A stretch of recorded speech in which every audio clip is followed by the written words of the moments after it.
आप देख रहे हैं दिशा चैनल।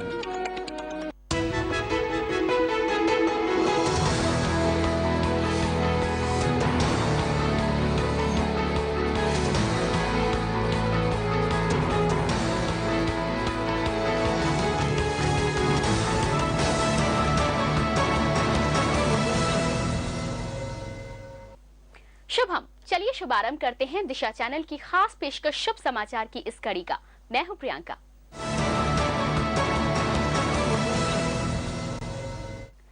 सप्ताह भर की ताजा तरीन सकारात्मक खबरों के साथ हम हाजिर हैं। अपने इस खास न्यूज प्रोग्राम में दिखाएंगे कैसे HIV संक्रमण से बचे 1 लाख भारतीय।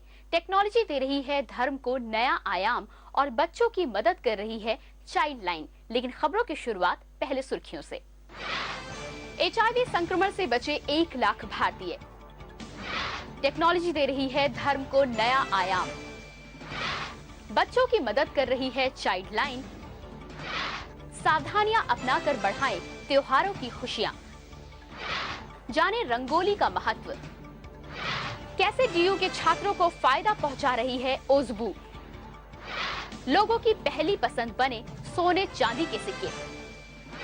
और फैशन पर चढ़ा प्रकृति का रंग। दुनिया की लाइलाज बीमारी एड्स से लड़ने के लिए बचाव और सुरक्षा उपायों को अपनाकर सामाजिक संस्थाएं लाखों लोगों की जिंदगियां बचा रही हैं।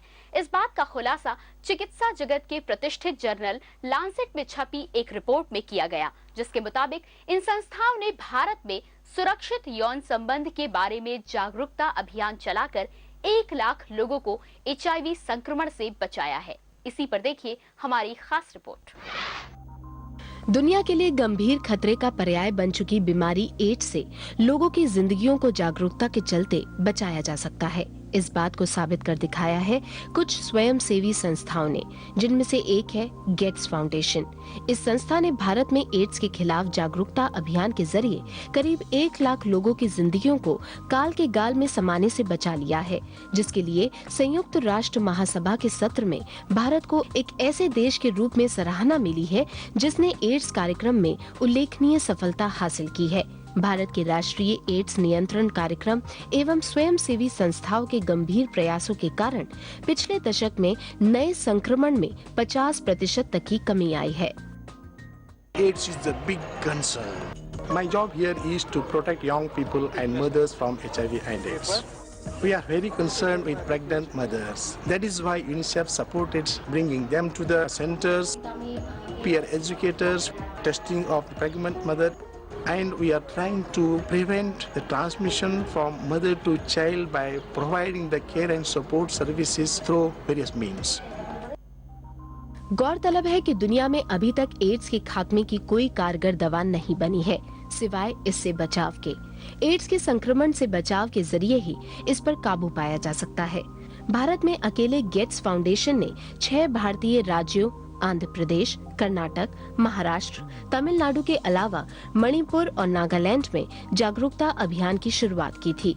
इन सभी 6 राज्यों में 1,178 लोगों को HIV के संक्रमण से बचाने में कामयाबी हासिल हुई।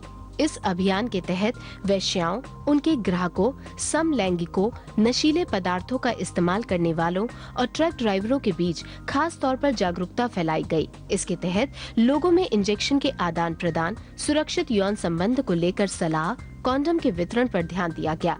इस पूरे अभियान के तहत देखा गया कि बचाव को लेकर जागरूकता फैलाने से ज्यादा असर पड़ा। इन सभी परियोजना का मकसद बचाव ही सुरक्षा है कि जागरूकता फैलाकर इस लाइलाज बीमारी को काबू पाना है। ब्यूरो रिपोर्ट, शुभ समाचार। टेक्नोलॉजी के इस युग में दुनिया को ग्लोबल विलेज बना दिया है। दुनिया के किसी भी कोने की जानकारी आपसे बस 1 क्लिक दूर है। इस मॉडर्नाइजेशन से आध्यात्म भी अछूता नहीं है। विज्ञान और आध्यात्म के इस मिलन ने धर्म को एक नया आयाम दिया है। तकनीक के इसी कमाल पर देखिए हमारी ये रिपोर्ट। शास्त्रों का कहना है कि भगवान हर जगह बसते हैं और ये बात 2 मायनों से सही भी है। पहली तो हमारी आस्था जो भगवान को सर्वव्यापी बनाती है, और दूसरी टेक्नोलॉजी जिसने वाकई में धर्म को हर जगह उपलब्ध करवा दिया है। अगर आप मंदिर तक नहीं जा सकते तो टेक्नोलॉजी ने इसे आपसे 1 क्लिक दूर खड़ा कर दिया है। जब चाहें एक क्लिक कर आप अपने मनपसंद मंदिर तक पहुंच सकते हैं। आज हमारा इंटरनेट 40 साल का हो चला है। इन 40 सालों में इसने चीजों को तेजी से बदला है और धर्म भी इससे अछूता नहीं है। आज धार्मिक संस्थानों के बीच इंटरनेट पर आने के लिए होड़ मची हुई है। धार्मिक साइट्स आपको महज धार्मिक स्थलों के दर्शन ही नहीं कराती हैं, बल्कि ये एक ऐसा प्लेटफॉर्म मुहैया कराती हैं जहां आस्तिक हों या फिर नास्तिक सभी अपने विचारों का आदान प्रदान कर सकते हैं। टेक्नोलॉजी और अध्यात्म के एक परस्पर संबंध ने आज दुनिया को बहुत करीब लाकर खड़ा कर दिया है, एक दूसरे की पहचान बना दी है, भ्रांतियों को दूर किया है और जो एक अंधकार था उसको नष्ट किया है। इंटरनेट के जरिए तकनीक और बौद्धिकता का ये समावेश काफी हद तक आध्यात्म और धर्म के बारे में हमारे विचारों को बदलने की क्षमता रखता है। दुनिया में कई ऐसे धर्म हैं जिनके बारे में ज्यादा जानकारी आम लोगों को कुछ वर्ष पहले तक नहीं थी। आज इंटरनेट के इस युग में लोग बुद्धिज्म, पारसी, टॉइज्म और बहाई जैसे कई धर्मों के बारे में गहन अध्ययन कर पुरानी मान्यताओं और विचारों को बदल रहे हैं। टेक्नोलॉजी के आप सही अध्यात्म के बारे में वर्तमान में नहीं पूरी जानकारी आपको मिल सकती, और बिना अध्यात्म के आपको टेक्नोलॉजी के बारे में भी, तो मैं एक दूसरे को पूरक मानकर चलता हूं। धर्म और टेक्नोलॉजी का रिश्ता बहुत पुराना है और इन दोनों के गठबंधन ने आम लोगों पर हमेशा प्रभाव डाला है। 3500 ईसा पूर्व सुमेरियंस ने क्ले टैबलेट पर अपने विचारों को सबसे पहले उकेरा और इस गठबंधन की नींव रखी, जिसके बाद 1200 ईसा पूर्व कागज के प्रयोग में आने के बाद बाइबल को पन्नों पर उतारा गया।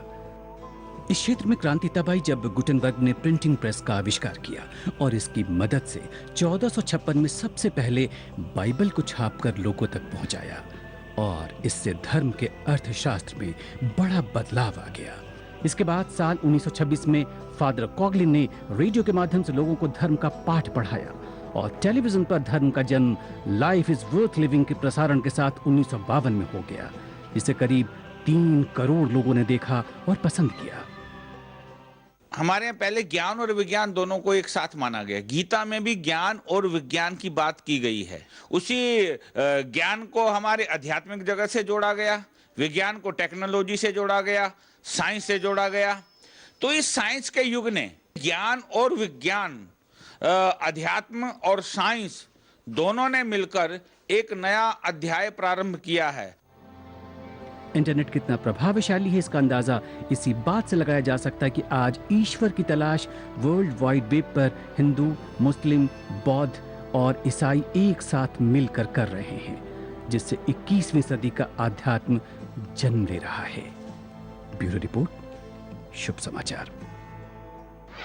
अब बात एक ऐसी इमरजेंसी हेल्पलाइन की जो मुसीबत में दी गई बच्चों की एक आवाज पर मदद उपलब्ध कराती है। चाइल्डलाइन इमरजेंसी हेल्पलाइन ऐसे बच्चों को मदद पहुंचाती है जिनकी जिंदगी की सुबह फुटपाथ से शुरू होकर रात भी महानगरों के फुटपाथ पर ही बीतती है।